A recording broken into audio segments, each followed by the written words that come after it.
मेरे साथ सभी लोग बोलिए, भारत माता की। अरे भाई 50 साल हुए, जरा जोर से बोलिए। और कई सालों तक इस क्षेत्र में इस संस्था की सेवा की जरूरत है। जोर से बोलिए, भारत माता की। मंच पर उपस्थित पूज्य स्वामी गौतमानंद जी महाराज, मोदी जी की कैबिनेट में मेरे साथी, मेरे मित्र, भारत के न्याय और विधि मंत्री श्रीमान किरण रिजिजू जी, अरुणाचल के ऊर्जावान, युवा और लोकप्रिय मुख्यमंत्री भाई प्रेमा खांडू जी, हमारे उप मुख्यमंत्री महोदय, हमारे शिक्षा मंत्री महोदय, अरुणाचल के गृह मंत्री महोदय, हमारे सांसद और अरुणाचल भाजपा के नेता श्री तापिर गांव जी, यहां पर उपस्थित अन्य मंत्रीगण, शिक्षा आयुक्त अरुणाचल प्रदेश, आज जिनके निमंत्रण पर मैं यहां आया हूं, स्वामी अच्युतानंद जी, स्वामी सर्वज्ञानंद जी, और आज इस समारोह में उपस्थित सभी सन्यासी गण को मैं प्रणाम करता हूं और उपस्थित भाइयों बहनों, आप सभी को जय हिंद कहकर मेरी बात की शुरुआत करता हूं। मैं जब भी अरुणाचल आता हूं तो हमेशा कोई सामने मिलता है और हाथ जोड़कर नमस्ते की जगह जय हिंद कहता है तो शरीर के रोंगटे खड़े हो जाते हैं। पूरे देश भर में इतनी राष्ट्रभक्ति और इतनी जागरूकता शायद मेरे अरुणाचल में ही है और कहीं पर नहीं है। मित्रों, आज एक बहुत पवित्र अवसर पर मैं यहां पर आया हूं। 50 साल से यहां पर एक संस्था के अंतर्गत अनेक सन्यासियों ने इस क्षेत्र के अनेक बच्चे के जीवन को मंदिर बनाने का काम किया है। मेरे गांव में एक सन्यासी रहा करते थे। मैं बचपन में राम जी मंदिर था, वहां जाता था। वो हम बच्चों के सामने कुछ उपदेश दिया करते थे। वो हमेशा कहते थे, मंदिर बनाना बहुत बड़ी बात है, बहुत पुण्य का काम है। स्कूल बनाना इससे भी बड़ा पुण्य का काम है, मगर एक व्यक्ति को अच्छा इंसान बनाना इससे बड़ी पुण्य की बात कोई हो नहीं सकती। और 50 साल तक रामकृष्ण मठ ने एक काम, जहां पर कोई आ नहीं सकता, सोच नहीं सकता, उस जगह पर रहकर सातत्यपूर्ण तरीके से, बिना थके, बिना हारे, अक्षय ऊर्जा कहां से मिलती है मैं समझ नहीं पाता। अक्षय ऊर्जा का स्रोत शायद परमहंस रामकृष्ण से प्राप्त करते हैं, या चेतना के स्रोत, पूरे देश के लिए चेतना के स्रोत स्वामी विवेकानंद के उपदेशों से प्राप्त करते हैं। मगर अक्षय ऊर्जा के साथ 50 साल तक अक्षुण्ण रूप से ये सेवा के भाव को चालू रखने के लिए मैं रामकृष्ण मिशन के सभी सन्यासियों को करबद्ध प्रणाम कर कर मेरा धन्यवाद करना चाहता हूं। मैं यहां आया तब मुझे हेलीपैड पर लेने के लिए हमारे मुख्यमंत्री जी आए थे, किरण रिजिजू मेरे साथ थे। वो रास्ते में मुझसे बात करते थे। अरुणाचल एक दृष्टि से देखिए तो सात अर्थ में नॉर्थ ईस्ट है। नॉर्थ ईस्ट में भी नॉर्थ ईस्ट अरुणाचल, और समग्र नॉर्थ ईस्ट के अंदर कई प्रकार की समस्याओं को हमने सालों तक झेला है। अब धीरे धीरे धीरे समस्या का निरसन भी हो रहा है, निवारण भी हो रहा है। परंतु अरुणाचल कभी भी इस समस्याओं से घिरी हुई नहीं देखा। अरुणाचल के समस्याओं को हमने कभी भी वो समस्याओं के कारण संताप में नहीं देखा है। इसका कारण 50-55 साल से रामकृष्ण मठ का यहां सेवा का यज्ञ जो चल रहा है वो। मेरे राज्य में भी रामकृष्ण मिशन की गतिविधियां हैं, देश के हर क्षेत्र के अंदर है, दूरदराज पहाड़ी इलाकों में है, आदिवासी क्षेत्रों में है। हर जगह जहां जहां रामकृष्ण मिशन ने काम किया, अपना मिशन लेकर पहुंचे, उन्होंने सबसे बड़ा काम किया स्थानीय संस्कृति, स्थानीय सभ्यता, स्थानीय संगीत, स्थानीय भाषा और स्वधर्म को बचाने का काम किया और उसको अक्षुण्ण रखने का काम किया। और पूरा अरुणाचल आज राष्ट्र की मुख्य धारा में है, अपनी संस्कृति को संजोए हुए है, अपने संगीत को संजोए हुए है, अपनी भाषा को भी बचाए हुए है और स्वधर्म के मार्ग पर चल रहा है। उसका मुख्य कारण 55 साल से रामकृष्ण मठ के सन्यासियों ने यहां जो तपस्या करी है वो है। आज मैं यहां आया हूं तब लोथा खुनबाओ को और डांगवांग को भी प्रणाम कर कर मेरी बात की शुरुआत करना चाहता हूं। और उन्हीं के नाम पर एक क्षेत्र को नरोत्तम नगर से हम जानते हैं। मित्रों, अरुणाचल एक ऐसा प्रदेश है जिसने कई संकट झेले, परंतु भारत के साथ अपना आत्मीय रिश्ता हमेशा के लिए बनाए रखा है। और इसलिए जब जब भी अरुणाचल आते हैं, यहां से एक ऊर्जा और देशभक्ति के संस्कार लेकर ही वापस जाते हैं। मैं अरुणाचल की जनता को बहुत बहुत धन्यवाद देना चाहता हूं, बहुत बहुत अरुणाचल की जनता को प्रणाम करना चाहता हूं। रामकृष्ण मिशन एक परमहंस की स्मृति में एक सन्यासी ने दी हुई सबसे बड़ी गुरु दक्षिणा है। भारत में गुरु दक्षिणा की परंपरा बहुत चिर पुरातन है, मगर किसी भी शिष्य ने अपने गुरु को इतनी बड़ी गुरु दक्षिणा नहीं दी होगी जो स्वामी विवेकानंद ने रामकृष्ण मिशन की स्थापना कर कर परमहंस रामकृष्ण जी को। गुरु के संदेश को कोई चकाचौंध के बगैर त्याग, समर्पण, बलिदान और संन्यस्त भाव से पूरे देश भर के अंदर, पूरी दुनिया के अंदर पहुंचाना और सेवा और समर्पण को ही अपना धर्म समझकर आगे बढ़ना, ये शायद विवेकानंद जी के बगैर कोई नहीं सकता। और इसीलिए अपनी मुक्ति तथा विश्व कल्याण के लिए इस सूत्र को लेकर रामकृष्ण मिशन आगे बढ़ा है। और रामकृष्ण मिशन 125 साल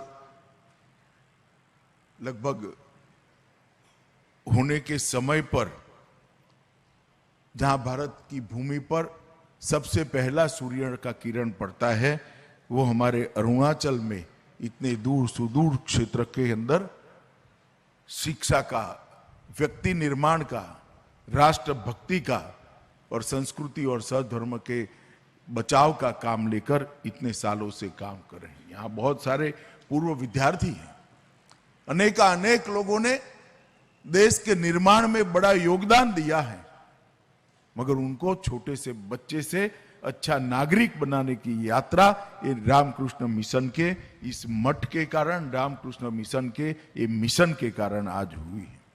रामकृष्ण मिशन से हमारे देश के यशस्वी प्रधानमंत्री मोदी जी का भी काफी जुड़ाव रहा। मैं इसमें जाना नहीं चाहता, परंतु मैं इतना ही कहना चाहता हूं कि अनेक रोगियों की सारवार करते करते, अनेक विद्यार्थियों के जीवन को घड़ते घड़ते, अनेक प्रकार की कुरीतियों से समाज को बचाते बचाते और समाज की आंतरिक चेतना जो हमारी संस्कृति होती है, इस पर कितने प्रकार के आक्रमण को रोकते रोकते आज रामकृष्ण मिशन ने एक पुण्य का बहुत बड़ा लोक अर्जित किया है और पूरा देश ये पुण्य के लोक को प्रणाम करता है। और आज मैं भी यहाँ पर एक चिट्ठी मुझे लिखी थी अच्युतानंद जी ने, मैंने तुरंत ही प्रेमा खांडू को फोन कर दिया था कि मैं आऊंगा। मैं यहाँ जो संतगण बैठे हैं, सन्यासी बैठे हैं, मैं आप लोगों की तरह सब कुछ छोड़कर यहाँ आ तो नहीं सकता हूं, मगर सब कुछ छोड़कर आप यहाँ काम कर रहे हैं, इसको प्रणाम कर कर, उसको अनुमोदन कर कर जरूर मैं आपको यहाँ पर आकर मिल तो सकता हूं, इसलिए आज मैं यहाँ पर उपस्थित हूं। मित्रों, अरुणाचल जैसा मैंने कहा नॉर्थ ईस्ट में भी नॉर्थ ईस्ट है, और मोदी जी ने 2014 से हमारे उत्तर पूर्व को अनेक समस्याओं से ग्रस्त नॉर्थ ईस्ट को बदलने का शुरुआत किया है। मैं मेरे जीवन में नॉर्थ ईस्ट में पहली बार विद्यार्थी परिषद के कार्यक्रम में आया था। किसी के घर पर ठहराया गया मुझे, घर के अंदर संवाद चालू हुआ तो कहां से आ रहे हैं आप? मैंने बोला गुजरात से आ रहा हूं। कि अच्छा, भारत से आ रहे हैं? मेरे मन में एक बहुत बड़ा आघात हो गया। नॉर्थ ईस्ट का परिवार मुझे पूछता है कि आप भारत से आ रहे हो। आज 2014 से 2022 की ये यात्रा में 8 साल में मोदी जी ने दिल्ली और नॉर्थ ईस्ट के बीच में जो अंतर था उसको समाप्त कर दिया। पूरा देश नॉर्थ ईस्ट को अपने राज्य जितना ही प्यार करता है, और नॉर्थ ईस्ट भी गौरव के साथ आज कह रहा है, हां, हम महान भारत का हिस्सा है, हम भारत में। 8 साल के कम अंतराल के अंदर परिवर्तन लाना वो वैसे ही नहीं होता।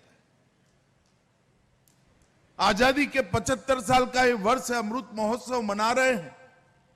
आज तक कोई भी प्रधानमंत्री 50 बार नॉर्थ ईस्ट में नहीं आया है। मोदी जी 8 साल में 50 से ज्यादा बार नॉर्थ ईस्ट के अलग अलग राज्यों की मुलाकात।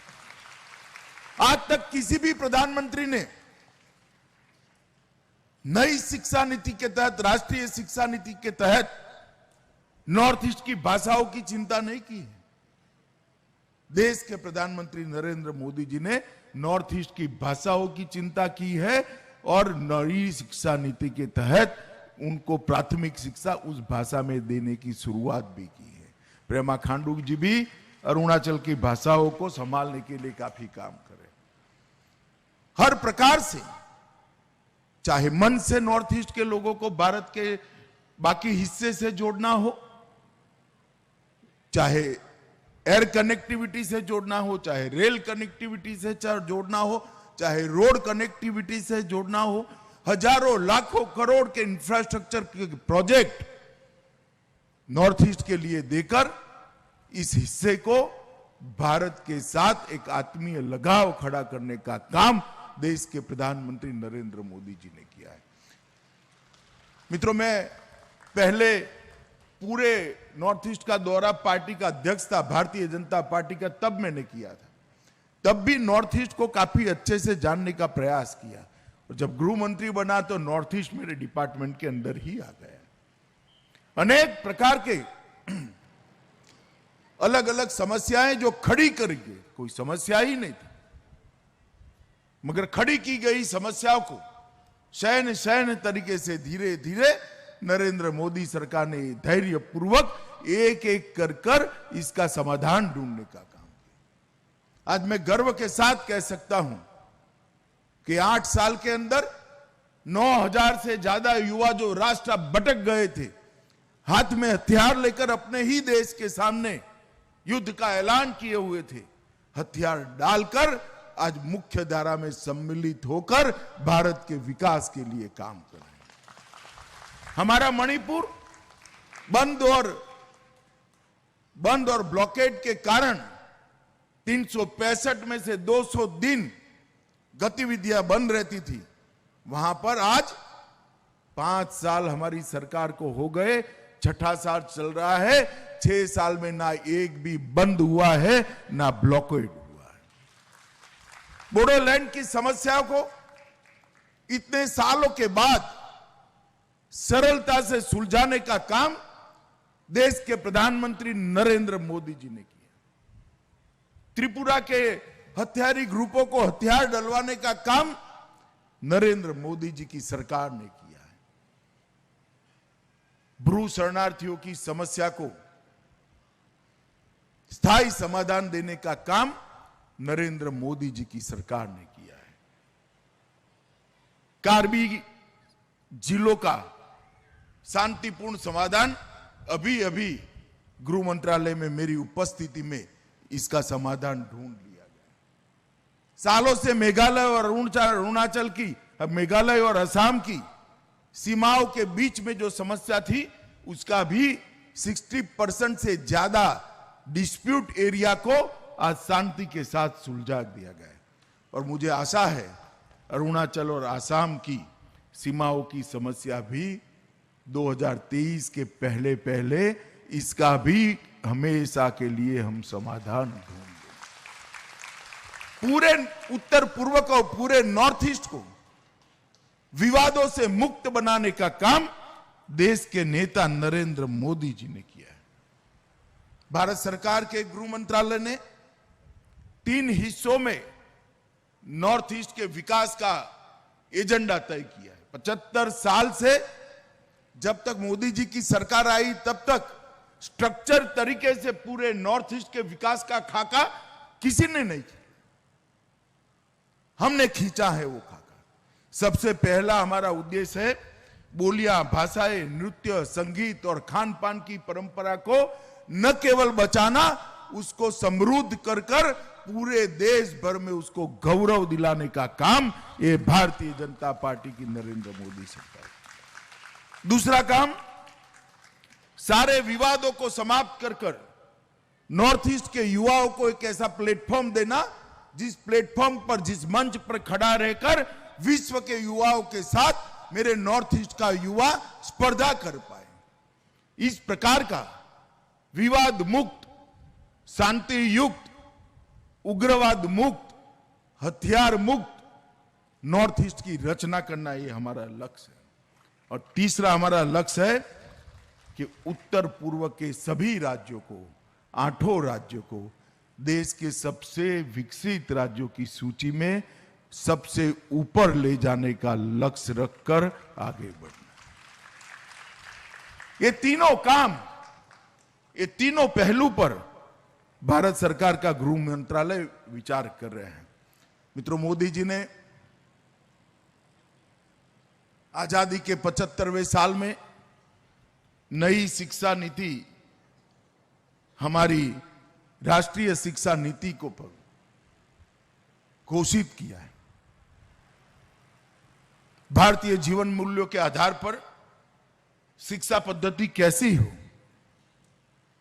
भारतीय जीवन मूल्यों का गौरव गान करने वाली शिक्षा नीति कैसी हो, इसके साथ इनोवेशन और साइंटिफिक अप्रोच वाली शिक्षा नीति कैसी हो, कोडिंग और आर्टिफिशियल इंटेलिजेंस से युक्त शिक्षा नीति कैसी हो, इसका संपूर्ण खाका आज देश के सामने रख दिया गया है।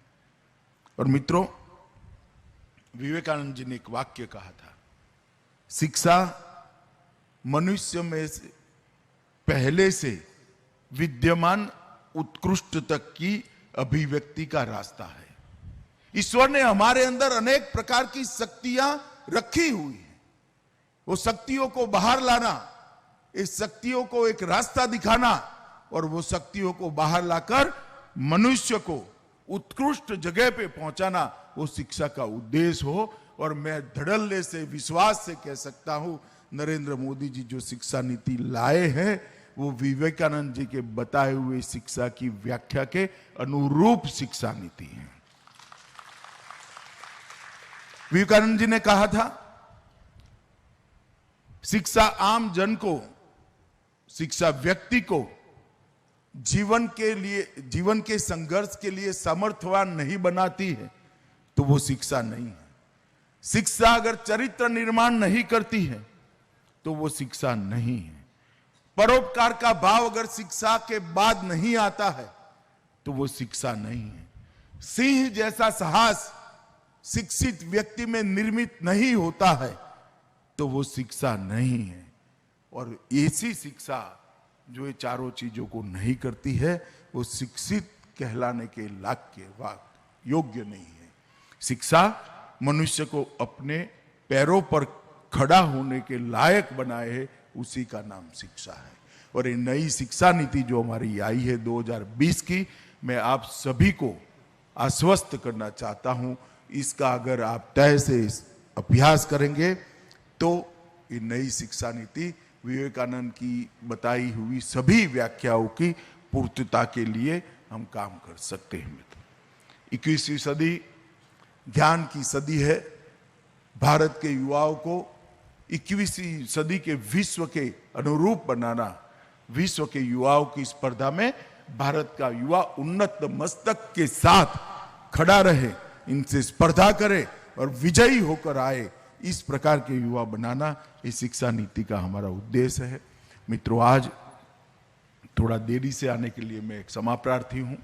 मौसम भी ठीक नहीं था, थोड़ा घर से चलने में भी 20 मिनट का देरी हो गया, परंतु आज ये इतने दूर दिल्ली से, मेरे गुरु प्रदेश से तो हजारों किलोमीटर दूर, यहाँ पर घने जंगलों के अंदर इस खूबसूरत वादियों के बीच में यहाँ बैठकर तपस्या कर रहे सभी संतों को मिलकर और एक 50 साल से व्यक्ति निर्माण में जुटी हुई संस्था के कार्यक्रम में हिस्सा लेकर मैं अपने आप को गौरवान्वित महसूस करता हूँ और बहुत बहुत हर्ष और आनंद का भी अनुभव करता हूँ। अंत में मैं इतना ही कहना चाहता हूँ, रामकृष्ण मिशन के उपाध्यक्ष महोदय गौतमानंद जी यहाँ पर बैठे हैं, चाहे भारत सरकार हो चाहे अरुणाचल सरकार हो, दोनों की ओर से मैं इतना कहना चाहता हूँ, आप जो काम कर रहे हैं वो देश का ही काम है, समाज का ही काम है, दुनिया का ही काम है। जहाँ पर भी सरकार की आपको जरूरत पड़े, सरकार सदैव मदद करने के लिए तत्पर रहेगी। इतनी बात कर मेरी वाणी को विराम देता हूँ। वंदे मातरम।